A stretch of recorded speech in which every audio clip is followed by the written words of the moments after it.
교우 여러분 평안하셨나요? 우리 한국 사람의 정서는 나는 이러이러한 사람이야 식의 표현을 잘 하지 않죠. 더욱이 그게 자기를 내보이는 거라든가 또는 자기 인품을 스스로 좋게 평가하는 식의 표현은 좋은 인상을 주지 못하기 때문에 잘 하지 않습니다. 그건 서양 사람들도 마찬가지죠. 동서양을 막론하고 만약 그런 식의 자기 PR이 사람들에게 먹히려면 두 가지 전제가 있어야 될 거예요. 첫째는 나는 진실만 말한다는 거, 그거하고 또 하나는 그 말을 지킬 수 있는 자신감 또는 책임감이 있어야 되겠죠. 그러다 보니까 실제로 자기 자신을 나는 이러이러한 사람이야 라고 표현할 수 있는 사람은 많지 않습니다. 또 된 사람일수록 이런 식의 자기 얘기는 잘 안 하는 게 보통이죠. 그런데 오늘 예수님은 당신이 어떤 분이라는 것을 분명히 말씀하고 있어요. 오늘 여기에 대한 말씀을 잠깐 나누시죠. 요한복음 10장 11절에서 18절까지 말씀을 읽어 드릴게요. 나는 선한 목자라. 선한 목자는 양들을 위하여 목숨을 버리거니와 삭구는 목자가 아니요 양도 제 양이 아니라 이리가 오는 것을 보면 양을 버리고 달아나나니 이리가 양을 물어가고 또 해치느니라. 달아나는 것은 그가 삭군인 까닭에 양을 돌보지 아니함이라. 나는 선한 목자라. 나는 내 양을 알고 양도 나를 아는 것이 아버지께서 나를 아시고 내가 아버지를 아는 것 같으니 나는 양을 위하여 목숨을 버리노라.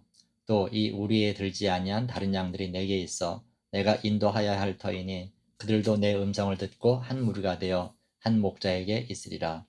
내가 내 목숨을 버리는 것은 그것을 내가 다시 얻기 위함이니 이로 말미암아 아버지께서 나를 사랑하시느니라. 이를 내게서 빼앗는 자가 있는 것이 아니라 내가 스스로 버리노라. 나는 버릴 권세도 있고 다시 얻을 권세도 있으니 이 계명은 내 아버지에게서 받았노라 하시니라. 아멘. 예수님은 나는 선한 목자라. 선한 목자는 양들을 위하여 목숨을 버린다 그러셨어요. 말씀드린 대로 이 말에 무게가 있으려면 이 속에 정직과 진실이 담겨 있어야 되고 또 그 말에 책임을 질 자신이 있어야 됩니다. 그런데 오늘 예수님은 이 말씀을 꺼리낌 없이 하세요. 예수님은 이 말씀이 진실이심을 실제로 보여주셨죠.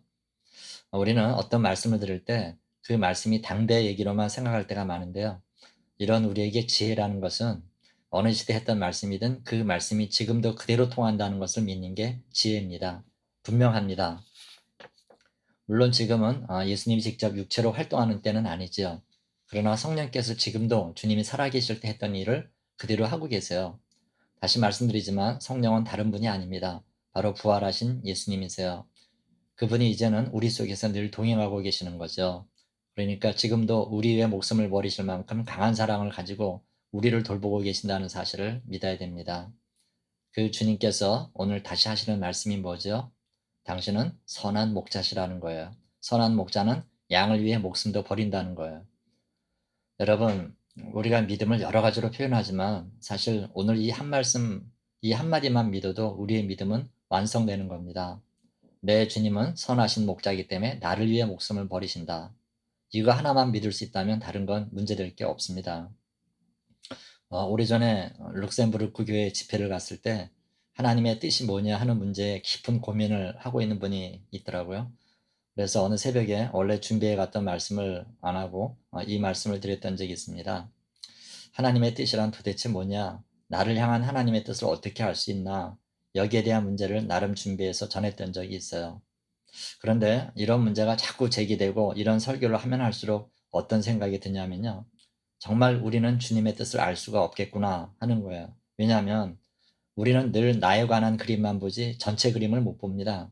사실 내게는 나한테는 손해가 되는지 모르지만 주님이 그리시는 전체 그림으로 보면 어떠냐?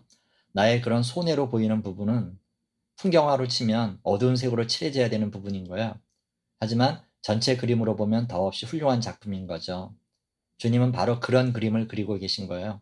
그러니까 나라는 퍼즐 자체는 아름다운 조각이 아니지만 전체로는 제 역할을 하고 있는 거죠. 그 얘기는 주님은 우리 각자 각자에게 자신감이 있으신 겁니다. 그러니까 어떤 일이 벌어져도 하나님은 거기에 상응하는 대비책을 갖고 계시고 결국은 복이 되는 쪽을 마련하고 계시다는 거예요. 그러니까 언제나 합력하여 선을 이루시는 주님의 뜻을 우리는 오늘도 믿어야 됩니다.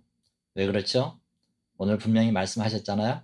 그분은 우리를 위해 목숨을 버리신 분이고 앞으로도 우리 위해 목숨을 버릴 만큼의 사랑을 가지고 계세요. 혹 우리 눈으로 보기에는 당장은 슬프고 괴롭고 견디기 어려운 고난 같아도 우리 각자를 향한 계획과 그것을 이룰 자신감을 갖고 계세요.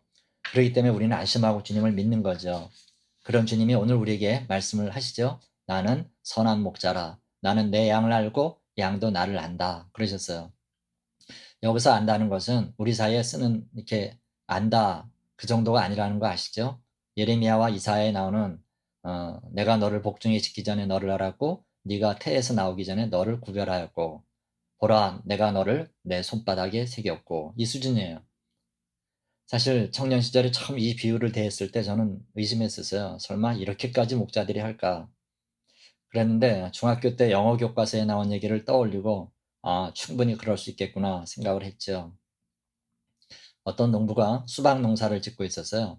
그런데 수확할 무렵 어느 날 일어나 보니까 누가 수박을 다 따간 거예요. 거기가 시골이니까 우리처럼 장 서는 날이 있었나 본데 그 장이 서는 곳을 농부가 갔지요. 그리고 수박이 거래되는 장소에 가자마자 뭔가를 확인하고 바로 경찰에 도둑을 신고한 거예요. 경찰이 현장에 왔는데 묻지요. 어떻게 저 사람이 파는 수박이 당신 밭에서 도둑질한 거라 단정 지을 수 있느냐. 그랬더니 농부 말이 자기는 수박이 조그맣게 달리기 시작할 때부터 그 수박을 자기 새끼처럼 생각해서 이름을 다 지어주었다는 거예요. 그리고 수박이 커지면서 그 수박이 어떤 특징을 가지고 있는지 다 파악하고 있었다는 거죠. 그래서 혹시 제대로 안 자라면 걸음을 더 주기도 하고 때로는 상처를 조금 내서라도 잘 자라게 했다는 거예요. 그러니까 자기가 기른 수박 하나하나마다 다 나름의 특징이 있다는 거죠. 그러면서 이놈은 이름이 뭔데 뭐가 특징이고 이놈은 머리 부분에 내가 약간 상처를 내서 그 흔적이 있고 이놈 아랫부분은 태양을 좀 더 잘 받게 하기 위해서 검정칠 해 놓았고 등등 하나마다 다 얘기를 하는 거죠. 그러니까 뭐 도둑놈도 할 말이 없는 거죠. 여러분 농부도 자기가 기르는 수박에다 이름을 지어 놓고 돌볼 만큼 정성을 기울이는데 우리를 돌보시는 주님은 얼마나 더 섬세하시겠어요. 양 한 마리 한 마리마다 이름을 다 지어주고 그 양들의 특징을 죄다 파악하고 있으면서 돌보시는 분이 우리 주님이세요. 당연히 그런 목자에게 돌봄을 받는 양들은 주인의 목소리를 알죠. 그래서 주인이 가자 그러면 아무 의심 없이 따라온다는 겁니다. 오늘 우리가 생각할 게 이거예요. 여러분, 주님은 나를 그렇게 알고 있는데 우리는 주님을 얼마나 알고 있나요? 우리의 믿음 생활은 사실 다른 게 아닙니다. 바로 이 부분이에요. 주님은 나를 속속들이 아셔서 최적의 방법으로 나를 돌보시잖아요. 그렇다면 그만큼은 아니더라도 우리도 목자이신 주님을 매일 더 알아가야 됩니다. 오늘 말씀대로 그들도 내 음성을 듣고 한 무리가 되어 한 목자에게 있으리라.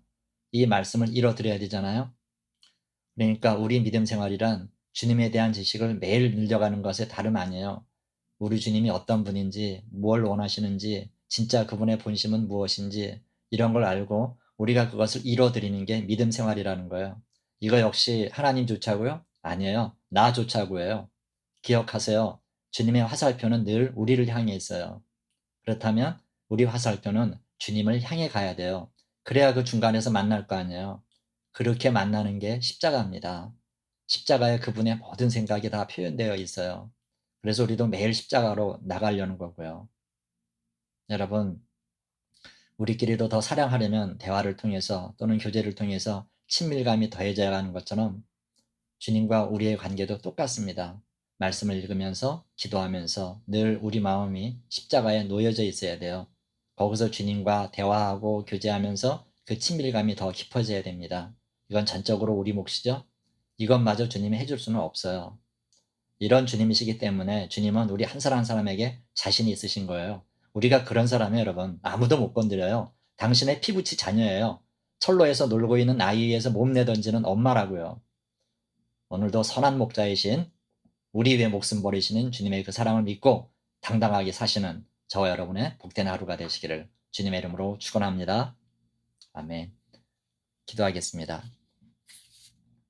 하나님 아버지, 선한 목자는 양을 위해 목숨을 버린다 그랬습니다. 이미 그 일이 십자가상에서 이루어졌고 지금도 계속되고 있음을 깨닫게 하시니 감사합니다. 주님의 그 자신감에 힘입어서 우리도 늘 당당하고 확고하게 우리 길을 걸어갈 수 있도록 용기 주옵소서.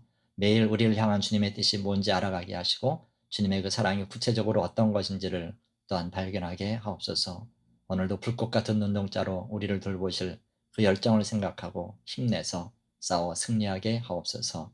예수님의 이름으로 감사하며 기도하옵나이다. 아멘.